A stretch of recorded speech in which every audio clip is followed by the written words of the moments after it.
Então, quais são os 7 princípios herméticos do Kybalion?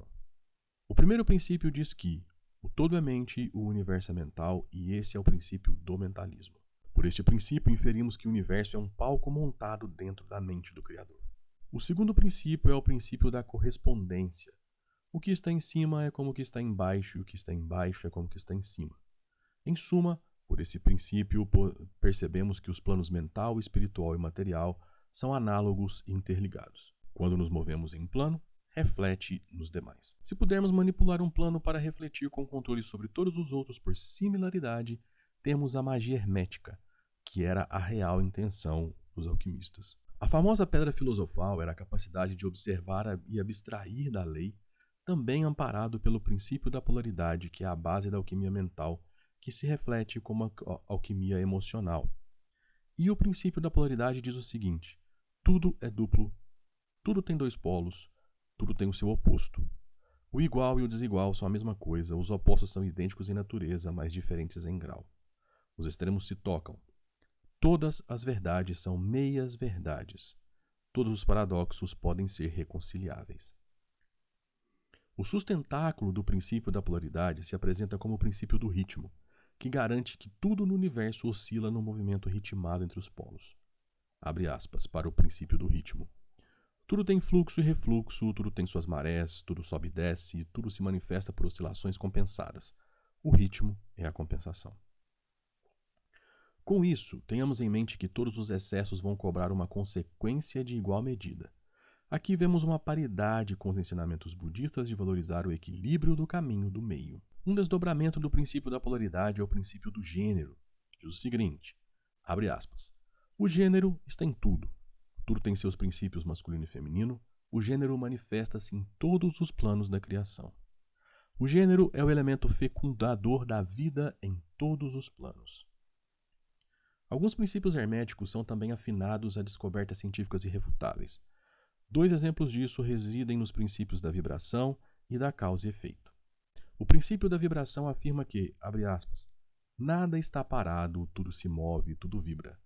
De certa forma, Hermes teria há mais de 4.000 anos o conhecimento sobre uma espécie de generalização da teoria das cordas que a ciência se debruça atualmente. Segundo Kybalion, as diferenças entre as diversas manifestações da matéria, energia, mente e espírito resultam das ordens variáveis de vibração, e isso é algo que já permeia outras doutrinas, como o espiritismo, por exemplo. Tá? O espiritismo traz algo dessa natureza das vibrações para explicar os diferentes níveis de matéria. Tanto que cada um de nós possui um nome interno e único, que é a frequência em que vibramos entre as frequências mínimas, próximas de zero, e as que tendem a infinito. Essa identidade seria uma espécie de endereço vibratório.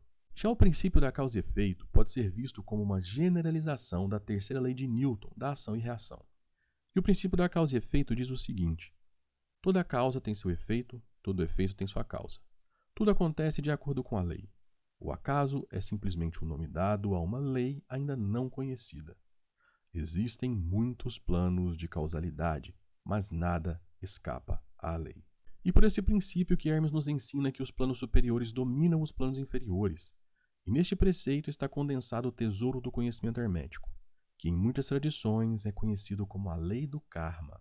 Estes são os 7 princípios de Hermes que precisam de um tempo de reflexão e abstração para serem assimilados. Hans-Dieter Leuenberger, em seu livro História do Esoterismo Mundial, nos diz que as leis herméticas de Hermes Trismegistus podem ser sintetizadas em 4 princípios fundamentais.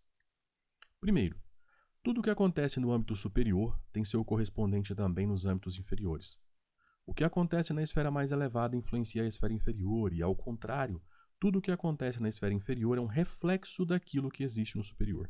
Resumindo, esse princípio é citado como em cima como embaixo. Segundo, tudo no mundo é polar. Isso significa que tudo o que existe se apresenta de 2 formas. Tudo se acha disponível em 2 polos que estão em tensão mútua, com masculino e feminino, positivo e negativo, visível e invisível e assim por diante.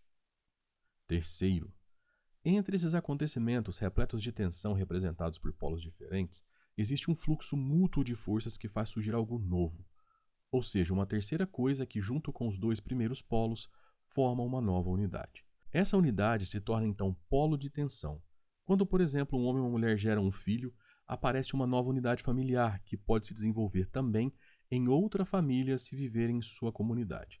Duas comunidades podem ser o ponto de partida para uma cidade, e assim por diante. O exemplo pode ser ampliado até chegarmos a toda a humanidade. Quarto e último. Tudo no cosmos é cíclico, rítmico e está sujeito à lei do equilíbrio ou da compensação. São exemplos o batimento cardíaco, a respiração ou a lei da gravidade no universo que faz com que os astros percorram órbitas exatamente calculáveis e que, ao longo dos milênios, se enquadraram tão bem que surgiu uma organização perfeitamente reconhecível. Se não houvesse esse equilíbrio, o cosmos há muito teria saído dos eixos e teria sido destruído. A toda atividade corresponde um momento de pausa. A expansão e a contração do coração formam a batida cardíaca. A inspiração e a expiração constituem uma respiração. E tudo isso acontece numa certa harmonia, caso contrário, nem poderia funcionar. Esses quatro princípios, que são os resumos dos princípios herméticos, feito pelo Hans-Dieter Lemberger, estão colocados nesse livro aí, ó, História do Esoterismo Mundial, da Atlântida aos Dias Atuais, que eu sempre indico por aqui e sempre falo que o link está colocado na descrição. E aí, gostou do nosso vídeo sobre o Kybalion? Foi uma passagem assim por cima do que está escrito lá dentro de mais importante, tá? Eu vou aos poucos dissecando capítulo por capítulo desse livro aqui no canal, né, ao longo dos meus estudos, tá? Alguns artigos já podem ser encontrados no nosso site, eu vou deixar linkados na descrição para vocês. E se você gostou do nosso vídeo, então eu peço que você apoie o nosso projeto. Como? Curtindo esse vídeo, compartilhando, compartilhe em todos os seus grupos de WhatsApp, se inscreva no nosso canal. Se você quiser apoiar ainda mais, faça um Pix para nós, a chave Pix está colocada aí. E se você decidir comprar alguns dos livros indicados, use o nosso link de afiliado na descrição. Por quê? Isso nos ajuda a continuar o trabalho por aqui, sendo um apoio muito grande para nós. Tá bom? Então era isso que eu queria passar para vocês sobre o Kybalion hoje. Ficou um vídeo um pouco mais longo que o normal, tá? Mas o Kybalion tem disso, ele é profundo e precisa desse desenvolvimento. Aos poucos eu vou começar a aprofundar um pouco mais nos ensinamentos desse livro, tá bom? Então era isso.